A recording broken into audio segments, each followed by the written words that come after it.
What's up, world? I'm Cameron McKinney, and this is Pop Culture Spotlight, a podcast about legendary actress Julia Roberts and the movie Ma Rainey's Black Bottom. But first, let's talk about the career of Julia Roberts. Of course, I'm a big fan of Julia Roberts. Who isn't? She's one of the best movie stars of all time. I mean, by age 23, Roberts had already been nominated for 2 Oscars for her performances in Steel Magnolias and Pretty Woman. And as we all know, Pretty Woman is one of the best star-making performances of all time. That performance from Roberts still holds up. She has fantastic chemistry with Richard Gere. It's one of those movies where the performance is great, but the movie isn't. Like, in our minds, we all think Pretty Woman is a great movie. No, it's actually a pretty flawed movie. It's not perfect, but the performance from Roberts is better than the movie itself, and it makes you think that the movie is great.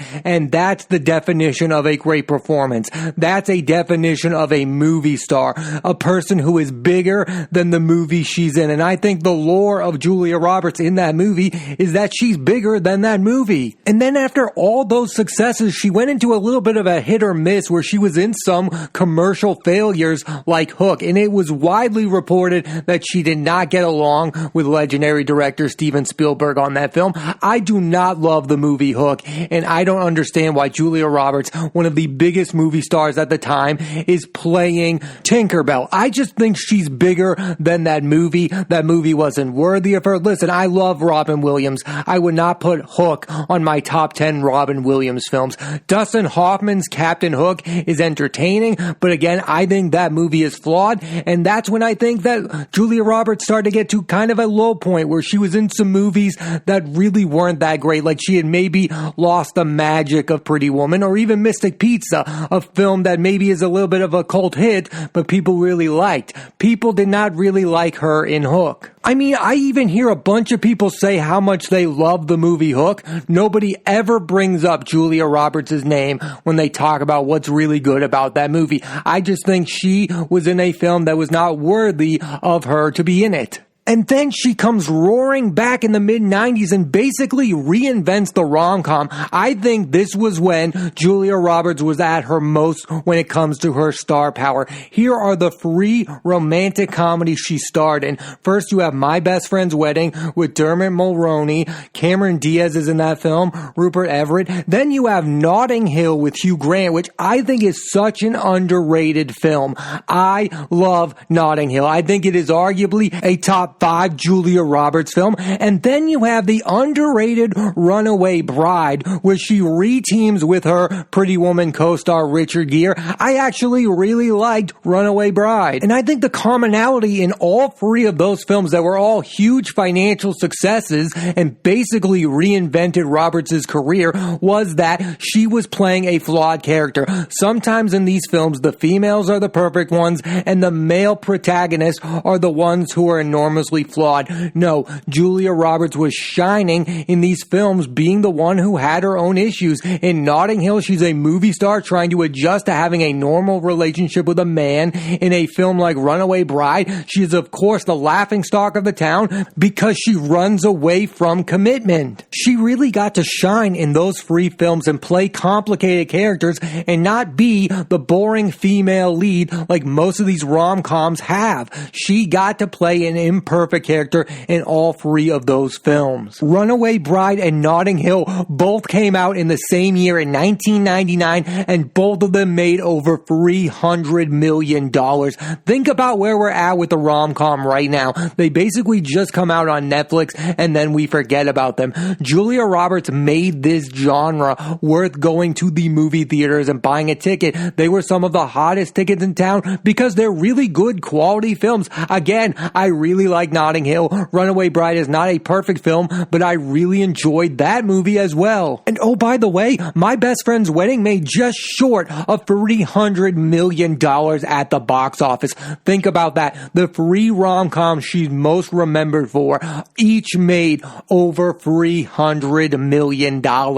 That's Titanic star power right there, because again, she was the biggest selling point of all 3 of those films. Yeah, some of her co-stars stars are big names like Hugh Grant and Richard Gere, but they're not the major selling points. Julia Roberts was, and she was the biggest movie star on the planet at this time. And then Roberts got to a point in her career, it's not if she's going to win an Oscar, it's when she's going to win the Oscar, and she ends up winning it in 2000 for the film Erin Brockovich, where she works with Steven Soderbergh, who, oh, by the way, was having quite a year in the year 2000. He came out with Erin Brockovich and Traffic and won Best Director for Traffic. This is one of those cases where people will say things like, Julia Roberts should have won for Pretty Woman. This is just a makeup Oscar. This is a really good film. This film also stars Albert Finney, who you might know from the film Annie, among other things, and Aaron Eckhart in the really first big role of his film. He's, of course, most known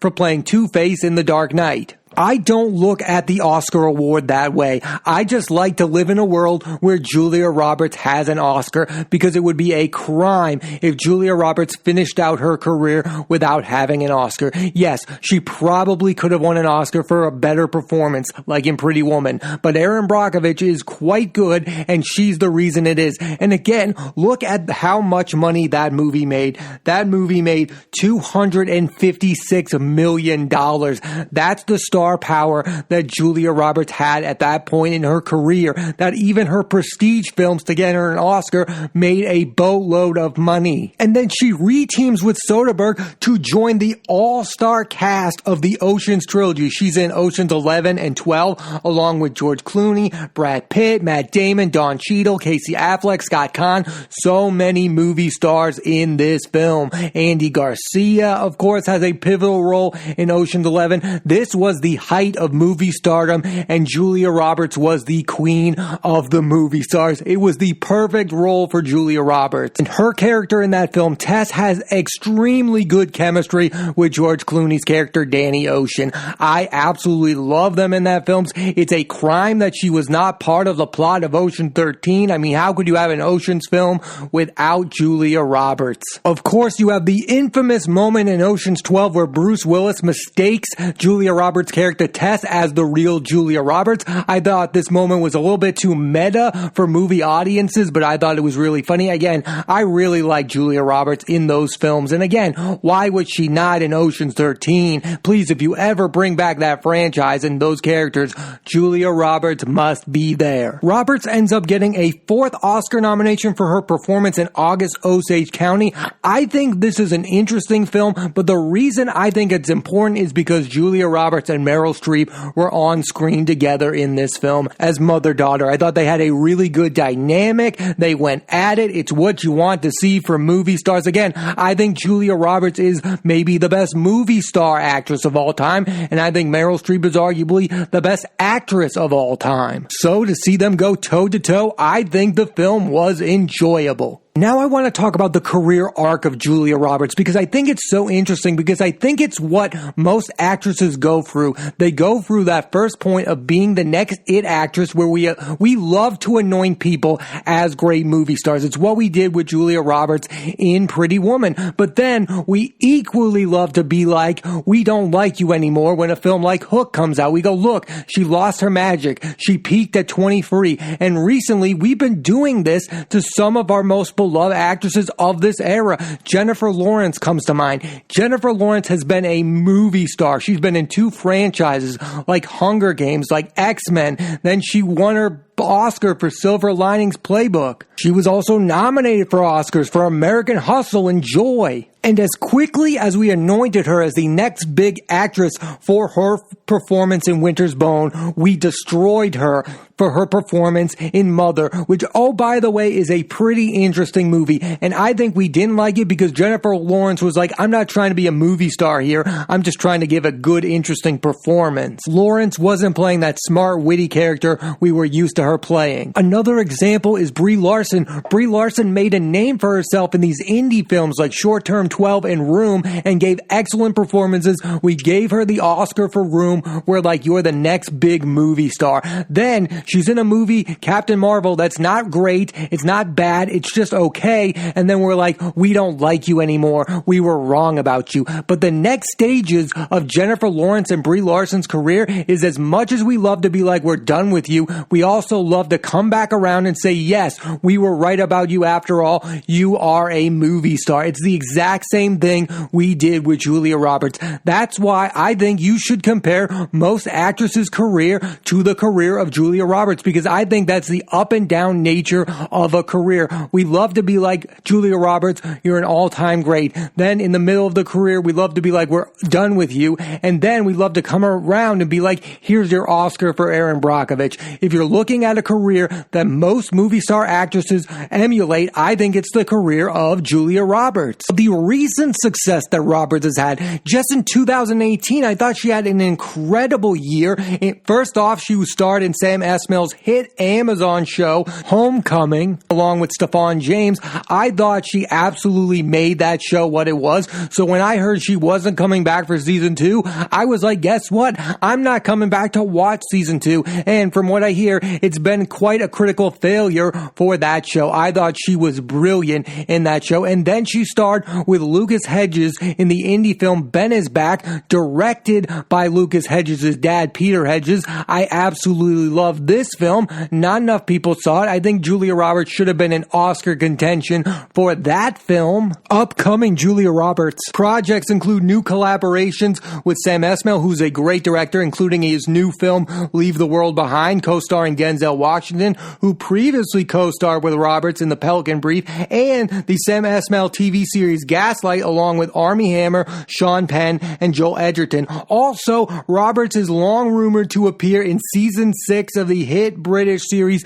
Peaky Blinders. That would absolutely make my day to have one of my favorite actresses of all time appear in one of the most underrated shows of this era, along with Cillian Murphy. I really hope that happens. I mean, that show knows what to do with movie stars. Tom Hardy is brilliant in that show. Adrian Brody was brilliant in that show. Anya Taylor-Joy has been brilliant in that show. That Julia Roberts would absolutely destroy in that show. She's had a one-of-a-kind career because Julia Roberts is a one-of-a-kind movie star. There's no one else like her. Again, most careers emulate that now. They go through that pattern. She is the definition of a movie star, and she's had the definitive career of a movie star. Now let's switch gears and talk about the movie Ma Rainey's Black Bottom. Here's a quick synopsis. Legendary blues singer Ma Rainey shows up late to a recording session and has creative differences with the band's ambitious trumpeter Levy Green, and she also disputes with the producer and the manager. I really like this movie. I think it's one of the better films of 2020, and added to the list of really good Netflix films that have come out this year, like Da 5 Bloods, The Trial of the Chicago 7, Mank. Netflix has a really good slate of movies, and Ma Rainey's Black Bottom is near the top of that list, and that begins and ends with the late great Chadwick Boseman, who does in fact give the best performance of his career. He's lively, he's full of opinions, and he has optimism over his future. He has way more dialogue than I'm used to Chadwick Boseman having in a movie. I'm used to him being the subtle lead character who's quiet and just goes about his business, like Jackie Robinson in 42, and even with Black Panther, like I was just talking about Julia Roberts, I don't think of Chadwick Boseman in that same way. He's a different kind of a movie star. He's been in some really well-known movies, but he's never been given a chance to give a performance like the one he gives in Ma Rainey's Black Bottom, and he hits it out of the park. Like, this is an Oscar-worthy performance, and it's interesting that his other character is a different type of character than he's used to playing in his other film this year, Da 5 Bloods, which he could also get an Oscar nomination for. And yes, you can look at it and say this year should have been the beginning of something of his career, like Da 5 Bloods and movies like Ma Rainey's Black Bottom. But the way I'm looking at it is from an optimistic point of view. I have seen the evolution of Chadwick Boseman as an actor, and this has been his best work, and he's left us with his best work. That's the way I view Heath Ledger. When I watched The Dark Knight, I'm like, wow, he really went out with a bang. That was a great performance, and that's the same way I look at Chadwick Boseman. Whether or not he wins an Oscar or not, I think this performance will live on. Viola Davis, who stars as Ma Rainey, is really good in this movie, but I don't think the two-time Oscar winner will win her first as a lead. She's playing Ma, who is a bit of a diva, but rightfully so, because she knows that her employers think of her as a business and not a person. I think lack of screen time kind of hurts Viola Davis in this film. Like, she's not on screen as much as Chadwick Boseman. Boseman gives the more showier performance. And if we're talking about the best lead performance of her career, I think it's in Steve McQueen's Widows, which not enough people have seen. If you have not seen Viola Davis in Steve McQueen's heist movie Widows, definitely change that fact, because that movie is so good and she's so good in it. The month of December has been the month of Colman Domingo. First, he gave an Emmy-worthy performance in a special episode of Euphoria along with Zendaya, and now he's giving an Oscar-worthy performance in this film. He has some great scenes with Chadwick Boseman. I mean, this guy is putting on an absolute acting clinic this month. He is becoming a household name right before our eyes. I mean, he is in films with Zendaya, an Emmy winner, and now Chadwick Boseman, a movie star icon, and really he's holding his own. He is such a good supporting actor. I hope to see him in more things. I think these types of films and movies are going to make this guy a star. He is so good in Ma Rainey's Black Bottom. Again, I would love to see him get an Oscar nomination for Ma Rainey's Black Bottom and an Emmy nomination for Euphoria. That's how good he's been in the month of December. Again, the month of December is the month of Colman Domingo. Know that name, because if you see the Euphoria special episode and you see Ma Rainey's Black Bottom, you know this guy as an actor is unforgettable. The word I would use to describe his acting is smooth. Actor Glenn Turman is also having a big 2020. He was in this film and he was also in Ben Affleck's basketball film, The Way Back. I mean, this guy's having a really good 2020. This film is dealing with a lot of themes, like the dark side of the music business and how it's all about making a profit and not about art, how black people are treated like second-class citizens even when they are on paper successful, like Ma Rainey. There's a scene where Chadwick Boseman is telling Viola Davis's character how he's going to become a big shot like her, and she's basically like, dude, I can't even travel to another town because of my race. It's not about being famous. It's not about being successful. It's about being a human being. And she's basically trying to say that this isn't the life that you really want. You're chasing after something that's unchaseable. She's basically trying to warn him in that moment that my life is not exactly what you think it is. That being this blues singer, I'm only important to them because I'm making them money. Where the Chadwick Boseman character thinks that if he makes them money, they'll start to care about him as a human being and they'll care about him as an artist.